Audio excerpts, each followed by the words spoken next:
Okay, guys. So usually we talk a little bit about the parsha, but last year we had was Wednesday, and unfortunately for Klal Yisrael, it's a heavy week since we met last, and I feel like the chiyuv, I'd be remiss if I didn't discuss a little bit about what happened. Obviously, we all know we're talking about the situation in Meron, and we lost 45 precious neshamot in Klal Yisrael. And there are a lot of questions, and there's a lot of confusion as to what to do and what that means. And very simple. First off the bat is, we don't know why it happened, and that's not our job. We're not here to figure it out. We're not here to guess. We're not here to pretend. We don't know. That's not for us. It's a cheshbon Hashem made.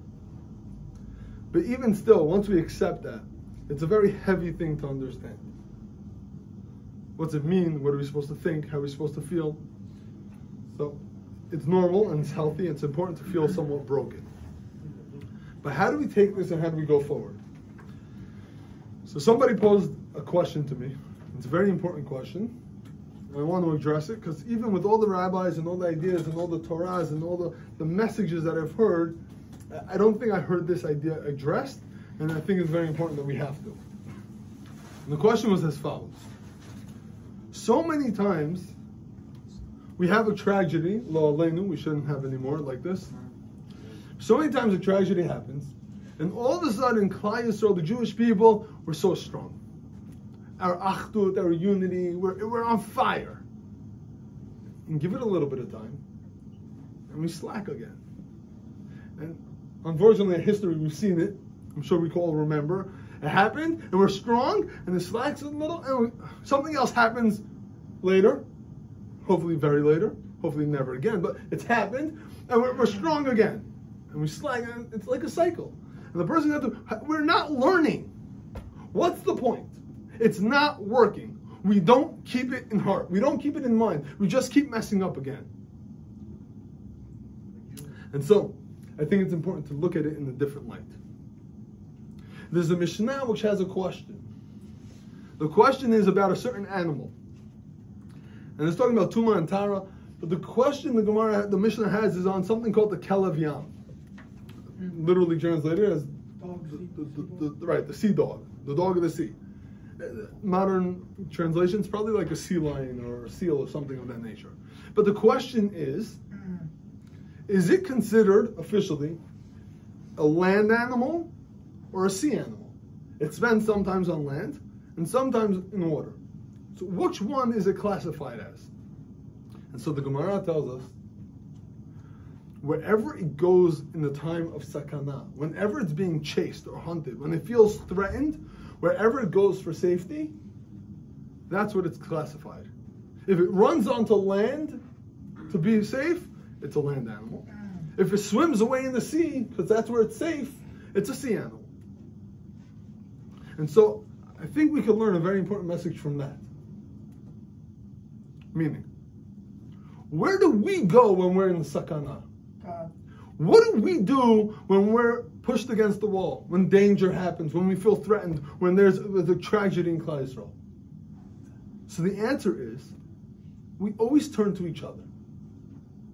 Every time something bad happens, Klal Yisrael's achdut, the level of unity that we have, is higher than ever before.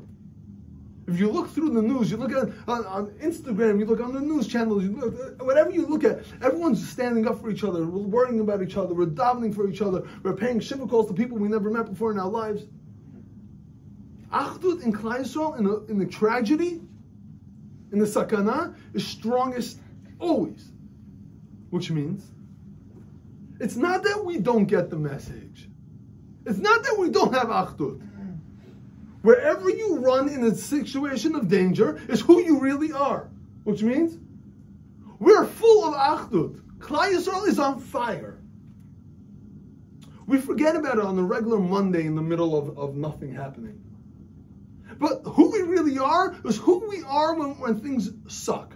When things are terrible, when things are hurting us, when we turn to each other and help each other and hold each other up and do chesed for each other, that's who we really are. You know, they say the story of Rav Shimon Bar Yochai. It's ironic. They say some people may have used this terminology that the fire of Reb Shimon went out. So, chas v'shalom, I don't think you can ever say that. But there was a Rav Ephraim Goldberg in Florida. He wrote a message that we have to take the fire of Reb Shimon Bar Yochai, even in this tragedy. And we went right from Lag BaOmer into Shabbat. So we got to take the fire from Reb Shimon and go into the fire of Shabbos. So perhaps we could take that message to us a little deeper. The story of Reb Shimon is very simple. It's not simple at all, but it's simple to say. They wanted to kill Reb Shimon. He took his son, and they ran away and went into hiding. We all know he hid in the cave for 12 years. And he came out of the cave, and they saw a guy, and Reb Shimon, with his eyes, he was so fired. He was on fire. He literally burnt the guy up. And the Bat Kol came out of Shemayim and said, "This is why you went into hiding? You went to perfect yourself. You're going to come out and destroy my world? That's not the point. Go back for a little more." So Reb Shimon and his son, they go back for another year. And they come out. And Reb Shimon sees that Reb Shimon's all right. He gets it. Reb Shimon's son, he sees somebody, he sees something wrong, and he destroys it. He burns it up, and Reb Shimon fixes it. And Reb Shimon says to his son, he goes, no, we got to tone it down a little. And the Gemara then says, such a beautiful piece. They see a guy picking our hadassim for Shabbat. And he picks 2 bundles of hadassim. And Reb Shimon says to the guy, he goes, "What's that for?" He says, "Shabbos." He says, "Why do you need 2 bundles? You can pick 1 bundle, you can smell for 1 bundle." He says, "No. Shamar v'zachor. 2 bundles. The kavod Shabbos." Reb Shimon says, we're good. We can stay. What was happening? So I think it's very simple. Fire doesn't burn fire. Doesn't. It makes it hotter. It makes the fire bigger. But fire doesn't burn fire. Reb Shimon came out, he was on fire. When did Reb Shimon say it's all good? When he realized that every single person in Klal Yisrael is also on fire. He's picking Hadassim to say Zocher v'Shamar. He's also on fire. Reb Shimon said, "I can stay here because I realize that everyone in Klal Yisrael is awesome." And when we realize that ourselves, so we realize Klal Yisrael is awesome. And maybe we forget that on a regular day. And the goal is to remember that all the time. We need to remember that 24/7. But when we forget, it's not because we don't love each other.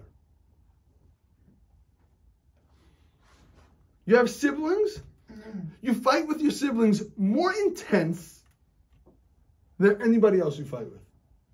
You know exactly what to say. I can annoy each of my siblings with 1 word. I know exactly what 1 thing to say that's going to tease them and set them off. And if I'm fighting with them, or when I used to fight with them, I knew exactly what each weak person, what's the weak spot of my brother and my sister. I knew exactly how to win. And they knew my weak spot. We know how to fight. Anybody else come to mess with my siblings, and they're messed up.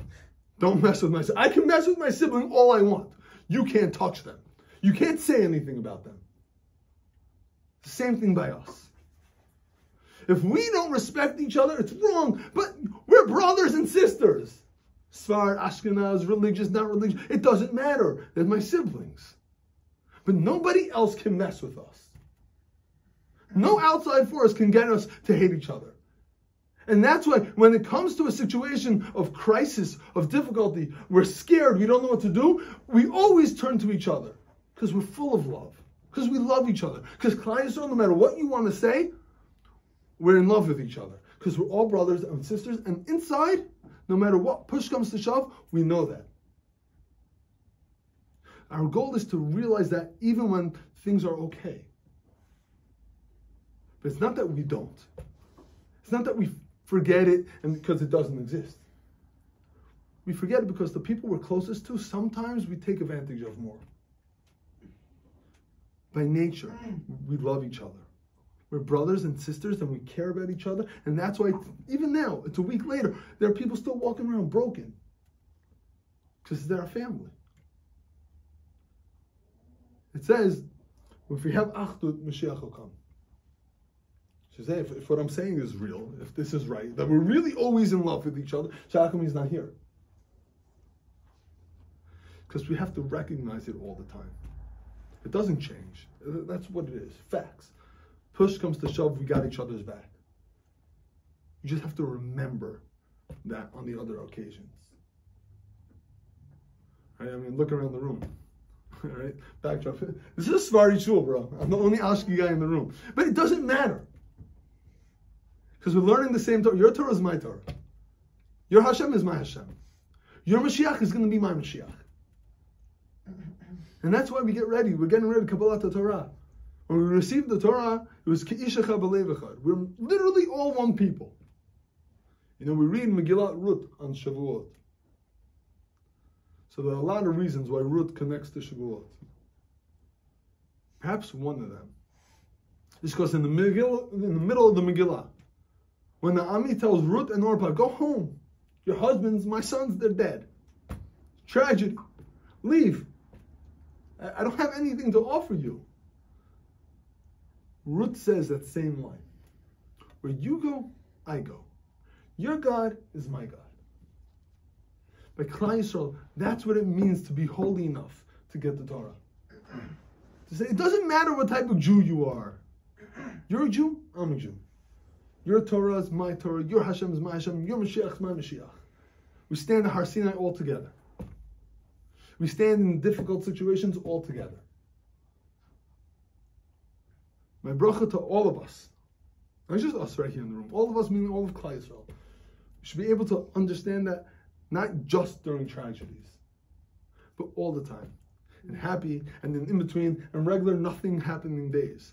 We should just realize and recognize that it's not a fake. It's not something has to spur us on. So we know we love each other all the time.